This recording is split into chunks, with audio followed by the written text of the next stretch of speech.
Hi friends, வணக்கம். Welcome back to my channel. இன்றைக்கி வீடியோவில் பார்த்தீங்கன்னா அந்த எல்ஜி சிங்கிள் டோர் ஃப்ரிட்ஜுங்க ஃப்ராஸ்ட் ரொம்ப ஃபார்ம் ஆயிருக்கு அப்படின்னு சொல்லி கம்ப்ளைண்ட்டு. ஸோ இது பார்த்தீங்கன்னா 3 to 4 டேஸில் இந்த மாதிரி ஃப்ராஸ்ட் ஃபார்ம் ஆயிருது அப்படின்னு சொல்கிறாங்க. அப்படின்னா என்னன்னா ஃப்ரிட்ஜ் கண்டினியூஸாக ஓடிட்டுருக்கு அப்படின்னு அர்த்தம். ஸோ இதில் வந்து இப்போ நம்ம தெர்மோஸ்டாட் தான் மாற்ற போகிறோம். அதுக்கு முன்னாடி இந்த கிளிப்பை பாருங்கள். ஸோ இந்த மாதிரி ஃப்ராஸ்ட் ஃபார்ம் ஆச்சுன்னா யூஸ்வலாக எல்லோரும் பண்ணுறது இதுதான். ஸோ என்னென்னா பெரிய பெரிய நைஃப் எடுத்துகிட்டு வந்து இந்த மாதிரி குத்தி ஐஸை வந்து நம்ம பேத்தி எடுத்துடணும். நம்ம கொஞ்சம் நேரம் கூட டிலே பண்ணக்கூடாது. ஸோ இந்த மாதிரி கேஸ்லாம் வெளில போயிடும். இதுதான் நிறைய வீட்டில் நடந்துகிட்ருக்கு. பிகாஸ் நமக்கு ஐஸ் வந்து இந்த மாதிரி இருந்ததுன்னா சுவிட்செல்லாம் ஆஃப் பண்ண மாட்டோம். அந்தளவுக்கு பொறுமை பத்தாது, ஈஸியாக குத்தி பேத்துருவோம். ஃப்ரெண்ட்ஸ், இந்த வீடியோ வந்து முழுமையாக ஸ்கிப் பண்ணாமல் பாருங்கள். அப்போ தான் நான் சொல்ல வந்த விஷயம்லாம் உங்களுக்கு கிளியராக புரியும். இந்த வீடியோ பார்த்துட்டு பிடிச்சிருந்தால் லைக் பண்ணுங்கள், ஷேர் பண்ணுங்கள். இது வரைக்கும் நம்ம சேனல் நீங்கள் சப்ஸ்கிரைப் பண்ணாமல் இருந்தீங்கன்னா மறக்காமல் சப்ஸ்கிரைப் பண்ணிட்டு கூடவே இருக்க பெல் ஐக்கான ப்ரெஸ் பண்ணுங்கள். அப்போ தான் நான் போகிற வீடியோஸ் வந்து உங்களுக்கு ஒன்று நோட்டிஃபிகேஷனாக வரும். அடுத்த வீடியோக்குள்ளே போகலாம் வாங்க. ஆக்சுவலாக கடைசியாக பார்த்த கிளிப் மாதிரி தான் எல்லாருமே மேக்ஸிமம் பண்ணுவோம். ஸோ அந்த மாதிரி பண்ணக்கூடாது அப்படிங்கிறதுக்காக தான் இதை எக்ஸ்பிளைன் பண்ணுறேன். இந்த மாதிரி ஃப்ராஸ்ட் ஃபார்ம் ஆச்சுன்னா நம்ம வந்து ஒன் டே வந்து நைட்டில் சுவிட்ச் ஆஃப் பண்ணி போட்டால் கூட பகலுக்குள்ளே மார்னிங்குள்ளே பார்த்திங்கன்னா அந்த ஐஸ்லாம் கரைஞ்சி மெல்ட் ஆகி பின்னாடி போயிடும். பட் அதுக்கும் பொறுமை பத்தலை அப்படின்னா ஃப்ராஸ்ட்டை கரைக்கணும் அப்படின்னா அந்த மாதிரி ஹாட் வாட்டர் எடுத்து நம்ம வந்து ஃப்ரீசரில் வந்து தெளிக்கிறப்ப ஐஸ் வந்து சீக்கிரம் மெல்ட் ஆயிருங்க. ஒரு ½ hour to 1 hourக்குள்ளே வந்து ஃபுல் ஐஸுமே மெல்ட் ஆகி கீழே உருகி ஊற்றிடும். ஸோ இப்போ பார்த்தீங்கன்னா ஹாட் வாட்டர் ஊற்றவும் பார்த்தீங்கன்னா ஃபுல்லாகவே மெல்ட் ஆகிட்டு இருக்குங்க. மெல்ட் ஆகி பின்னாடி இருக்க கம்ப்ரஸருக்கு மேலே இருக்க ட்ரேயில் போய் வாட்டர் வந்து ஸ்டோர் ஆயிரும். ஸோ இதுதான் பெஸ்ட்டு வேங்க. நம்ம அதை விட்டுட்டு குத்தி பேத்தோம் அப்படின்னா என்ன ஆகுதுன்னா ஃப்ரீசர் வந்து பஞ்சர் ஆகிடுதுங்க. பஞ்சர் ஆச்சுன்னா பெரிய செலவு இதில்.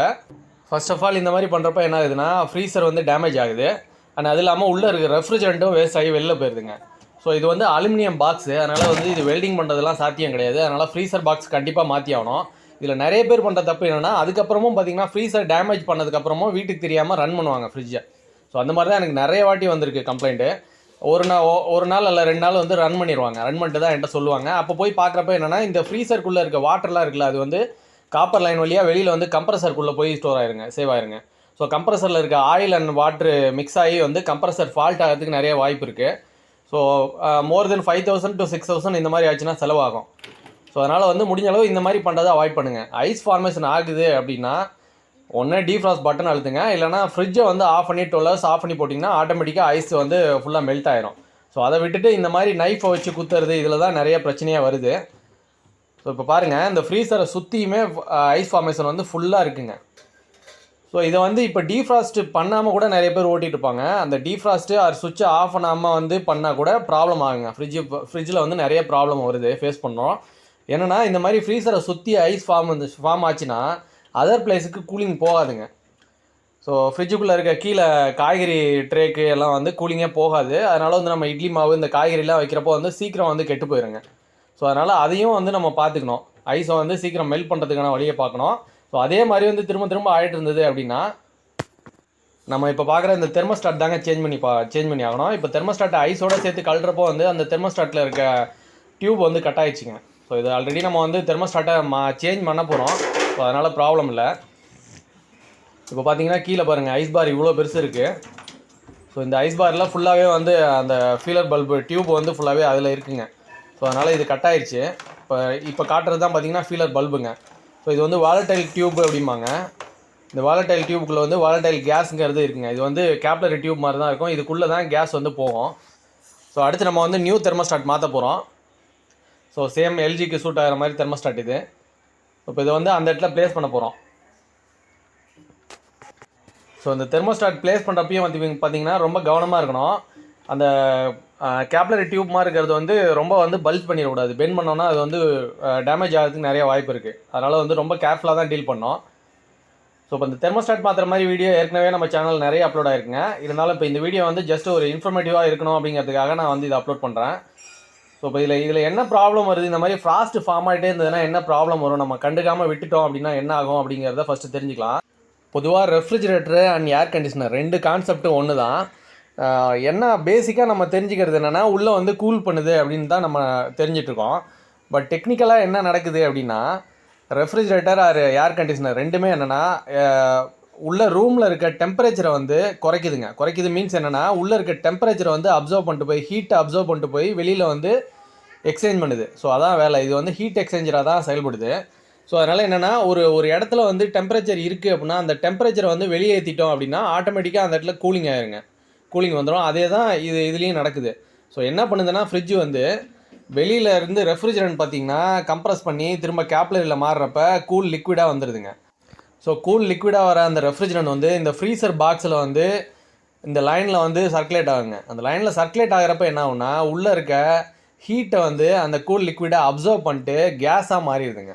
ஸோ ரெஃப்ரிஜரண்ட் வந்து லிக்விடாக வர ரெஃப்ரிஜரண்ட் வந்து வேப்பர் ஸ்டேஜுக்கு மாறி கேஸாக வந்து வெளியில் போகும். கம்ப்ரஸருக்கு எகைன் வந்து சக்ஷன் லைனுக்கு போயிடுது. ஸோ இப்போ நம்ம வந்து இந்த ஃப்ரீசரை சுற்றி வந்து ஃப்ராஸ்ட் ஃபார்ம் ஆயிடுச்சு, பனி உருவாயிருச்சு அப்படின்னா என்ன ஆகுனா அந்த வர ரெஃப்ரிஜரண்ட் வந்து கூல் லிக்விடாக வரது வந்து உள்ளே இருக்க ஹீட்டை அப்சர்வ் பண்ண முடியாது. ஸோ பிகாஸ் அதை சுற்றி வந்து பனி படர்ந்துருக்கிறதுனால கீழே இருக்க ஹீட்டெல்லாம் வந்து அதால் அப்சர்வ் பண்ண முடியாது. அதனால் வந்து நமக்கு வந்து கீழே வந்து கூலிங் கிடைக்காது. அதாவது கீழே இருக்க ஹீட்டை அதால் அப்சர்வ் பண்ண முடியல. ஒரு இடத்துல வந்து நார்மலாக ஹீட் இருக்குன்னா அந்த ஹீட்டை வந்து எடுத்துட்டோம் அப்படின்னா ஆட்டோமேட்டிக்காக அந்த பிளேஸ் வந்து கூலிங் ஆயிரும். ஸோ இதுதான் கான்செப்ட்டு. ஸோ அப்படி இருக்கப்போ வந்து அதால் வந்து அந்த ஹீட்டை அப்சர்வ் பண்ண முடியாது. அதனால கீழே இருக்க காய்கறி எல்லாமே கெட்டு போகுது. உள்ளே இட்லி மாவு வச்சோன்னா அது கூட கெட்டு போயிடும். ஸோ அது ஒரு ப்ராப்ளம். அது இல்லாமல் வந்து அந்த கூல் லிக்விட் இருக்கு இல்லையா, அது வந்து ஹீட்டை அப்சர்வ் பண்ணிட்டு வெளியில் போகிறப்ப கேஸாக ஒன்லி வந்து வேப்பர் ஸ்டேஜில் மட்டும்தான் போகணும். ஆனால் இது என்ன ஆகுதுன்னா இந்த மாதிரி ஃப்ராஸ்ட் ஃபார்ம் ஆகுதுனால அந்த லிக்விட் ஸ்டேட்டில் இருக்கிறது வந்து லிக்விட் ஸ்டேட்லேயே வந்து வெளியில் போகுதுங்க. வெளியில் போகிறப்ப என்ன ஆகுதுன்னா கம்ப்ரஸருக்கு கூல் லிக்விடாக போச்சுன்னா கம்ப்ரஸர் வந்து சீக்கிரம் கெட்டு போயிடும். கம்ப்ரஸர் ஃபெயிலியர் ஆகிறதுக்கு நிறைய வாய்ப்பு இருக்குது. ஸோ இந்த மாதிரி ப்ராப்ளம்லாம் வரும். ஸோ அதுக்காக தான் இந்த மாதிரி ப்ராப்ளம் வந்துச்சு. அதாவது அடிக்கடி ஐஸ் வந்து ஃபார்ம் ஆகிட்டுருக்கு. இது வந்து நார்மல் ஃப்ராஸ்ட் ரெஃப்ரிஜரேட்டர் தாங்க இதுக்கு பேர். ஸோ அதனால் வந்து இது வந்து ஃப்ராஸ்ட் ஃபார்ம் ஆகிட்டு தான் இருக்கும். ஒரு 20 days 15 to 20 daysக்கு ஒன்ஸ் வந்து ஃப்ராஸ்ட் ஃபார்ம் ஆகும். நம்ம வந்து டீஃப்ராஸ்ட் பண்ணுற மாதிரி இருக்கும். ஸோ அது வந்து நார்மல். பட் உடனே ஐஸ் ஃபார்மேஷன் ஆகுது, தொடர்ந்து ஐஸ் வந்து ஃபுல்லாகவே ஐஸ் ஃபார்ம் ஆகுது அப்படின்னா ப்ராப்ளம் இருக்குதுன்னு அர்த்தம். ஸோ நம்ம வந்து இந்த தெர்மோஸ்டாட்டை உடனே வந்து கம்ப்ளைண்ட் பண்ணி சேஞ்ச் பண்ணிக்கிறது நல்லது. சேஞ்ச் பண்ணிட்டால் ஃப்ரிட்ஜோட லைஃப் வந்து எக்ஸ்டெண்ட் ஆகும். அது இல்லாமல் நம்ம வைக்கிற பொருளும் வந்து கெட்டு போகாமல் இருக்கும். ஸோ இப்போ வந்து நம்ம தெர்மோஸ்டாட்டை மாற்றி முடிச்சாச்சுங்க. ஸோ இப்போ இந்த தெர்மோஸ்டாட் எப்படி ஒர்க் ஆகுது, கீழே இருக்க அந்த ஃபீலர் பல்பு, ஃபீலர் டியூப் வந்து டியூபோட வேலை என்ன அப்படிங்கிறத பற்றிலாம் டீட்டெயிலாக ஒரு வீடியோ வந்து முன்னாடியே போட்டிருக்கேன். தெர்மோஸ்டாட் எப்படி ஒர்க் ஆகுது, உள்ளே என்னென்ன பார்ட்ஸ் இருக்குது, எப்படி ஒர்க் ஆகுது அப்படிங்கிறத பற்றி டீட்டெயிலாக போட்டிருக்கேன். அதை இது வரைக்கும் நீங்கள் பார்க்கல அப்படின்னா நம்ம வீடியோட கீழே டிஸ்கிரிப்ஷன்லேயும் மேலே வந்து ஐ பட்டன்லேயும் லிங்க் கொடுக்குறேன், பார்க்காதவங்க பார்த்துருங்க. ஸோ இப்போ வந்து நம்ம தெர்மோஸ்டாட்டை ஃபுல்லாக சேஞ்ச் பண்ணி முடிச்சாச்சு. ஃப்ரிட்ஜ் நல்லாவே ஒர்க் ஆகுது. ஸோ கம்ப்ரஸர் வந்து வெளியில் இப்போ தான் ஸ்டார்ட் பண்ணுறேன். ஆஃப் பொசிஷனில் தான் வச்சுருக்கேன் தெர்மோஸ்டாட்டு. இப்போ தான் வந்து செகண்ட் பாயிண்டில் வைக்கிறேன். ஸோ இப்போ வந்து கம்ப்ரஸர் பின்னாடி ஆன் ஆக ஆரம்பிச்சிருச்சு. உள்ளே வந்து ஃப்ரீசரில் வந்து கூலிங் ஸ்டார்ட் ஆகுதுங்க. ஸோ சவுண்ட் கேட்கும். ஆக்சுவலாக இது வந்து ஃப்ரிட்ஜு தெர்மோஸ்டாட் மாற்றினதுக்கப்புறம் ஆஃப்டர் 20 days கழிச்சு எடுத்ததுங்க கிளிப்பு. ஸோ இப்போ இதில் பாருங்கள், இது பார்த்திங்கன்னா ஃபுல்லாகவே ஐஸ் ஃப்ராஸ்ட் ஃபார்ம் ஆகிருக்குங்க. பட் உடனே ஆகலை, 20 to 25 days ஆச்சு. நம்ம வந்து இதை டீஃப்ராஸ்ட் பண்ணி ஆகணும்.